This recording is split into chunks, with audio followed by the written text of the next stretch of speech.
అరవింద్ గారిని మాట్లాడవలసిందిగా రిక్వెస్ట్ చేస్తున్నాం. మీడియా మిత్రులందరికీ నమస్కారం. మన సినిమాని కొంచెం లోపలికి తీసుకెళ్ళండి అయ్యా. ఆగస్టు 15న ఏదో ముహూర్తం పెట్టారు, సాయంత్రం 4 అన్నారు. అదేంటో పొద్దున చూడడం లేదంట, సాయంత్రం 4 నుంచి పెట్టాము, ఆగస్ట్ 15th అన్నారు. అది అందరికీ తెలుసో లేదో అని నేను ప్రత్యేకంగా చెప్తున్నాను.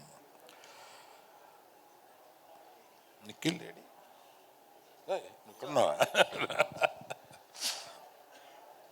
ఎంత హీరో అయినా, ఎంత మా బ్యానర్ అయినా కూడా for coming here I should thank you. తర్వాత మన పాప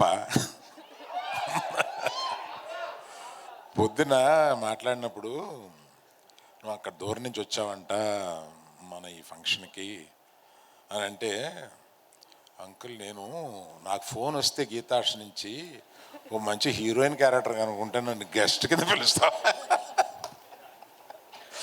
but at the same time I am telling you, you are going to do a very good character in our banner. Nice of you. Thank you. నువ్వు ఇంకేదో ఒకటి డిన్నర్కి వెళ్ళాలన్నావు కదా, నువ్వు వెళ్ళిపో, పర్లేదు. Right, okay. Thank you Sreeleela garu, thank you so much. Thank you. అలాగే వచ్చిన యంగ్ డైరెక్టర్స్ వీళ్ళందరికీ థ్యాంక్ యూ వెరీ మచ్.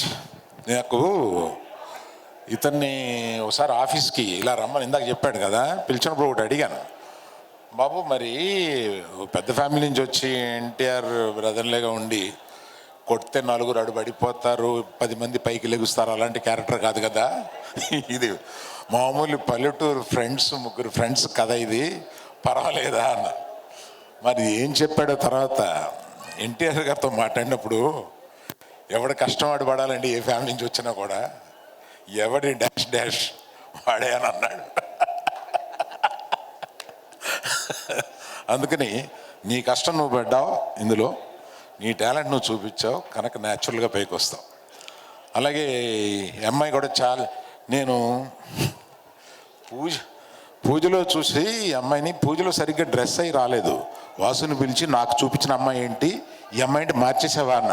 లేదు సార్, అదే అమ్మాయి సరిగ్గా డ్రెస్ అవ్వకుండా వచ్చింది అన్న. She has done extremely well in the film. చాలా బాగా చేశాం రియల్లీ. చానాళ్ళ తర్వాత వినోద్ గారు ఒక మంచి క్యారెక్టర్లో, అంటే మొత్తం వాళ్ళందరూ కష్టపడితే సినిమా నేను పట్టుకుపోయాడు లాస్ట్లో. So I'm very thankful for you for coming. And చాలామందికి ఇలాగే పేరున చెప్పాలి, కానీ ప్రత్యేకంగా హీరో కాకుండా చెప్పాల్సిన వాళ్ళు వీళ్ళిద్దరు ఉన్నారు. రండి మీరు.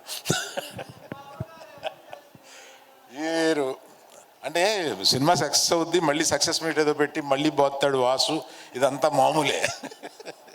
కానీ వీళ్ళిద్దరూ చేసింది మీరు అప్పటికి సినిమా చూసుంటారు కాబట్టి అప్పటికి మీకు తెలుస్తుంది, వీళ్ళిద్దరూ చించి వదిలేశారు సినిమాలో.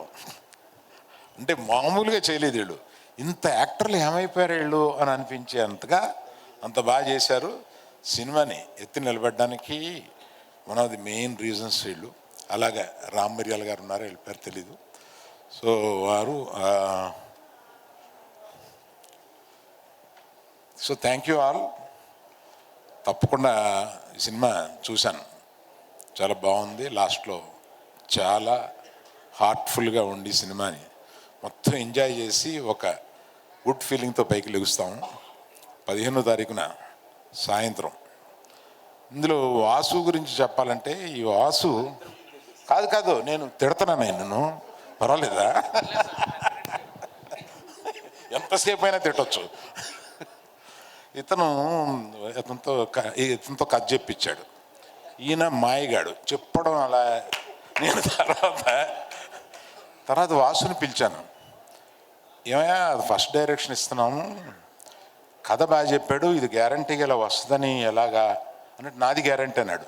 ఏం పెట్టావో నువ్వు వాసుకి? నాది గ్యారంటీ ఏంటి, 10 కోట్ల గ్యారంటీ ఎవడిస్తాడా,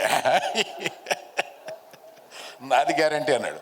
కానీ రషెస్ చూసిన తర్వాత నీ గ్యారంటీ అర్థమైందా. కాకపోతే నువ్వు ఫస్ట్లో బడ్జెట్ చెప్పేటప్పుడు, బడ్జెట్లో మెయిన్ సార్ వర్షం కాని టైంలో తీస్తున్నాం, వర్షానికి 1 crore అని ఇచ్చాడు, అంతకన్నా ఎక్కువ ఖర్చు పెట్టాడు. వర్షానికి ఓ బడ్జెట్ ఇచ్చిన ప్రొడ్యూసర్. అలాగే అది మీరు ఏమన్నారు అర్థమైంది సార్. ఆఫీసర్ మధ్యలో ఒక బడ్జెట్ ఇచ్చి దాన్ని డబల్ చేసామనే కదా. ఇప్పుడే ఆయన ఏదో నెంబర్ చెప్తే మిస్ అయ్యాను, సున్నాల్లో కొంచెం వీక్ అంతే సార్.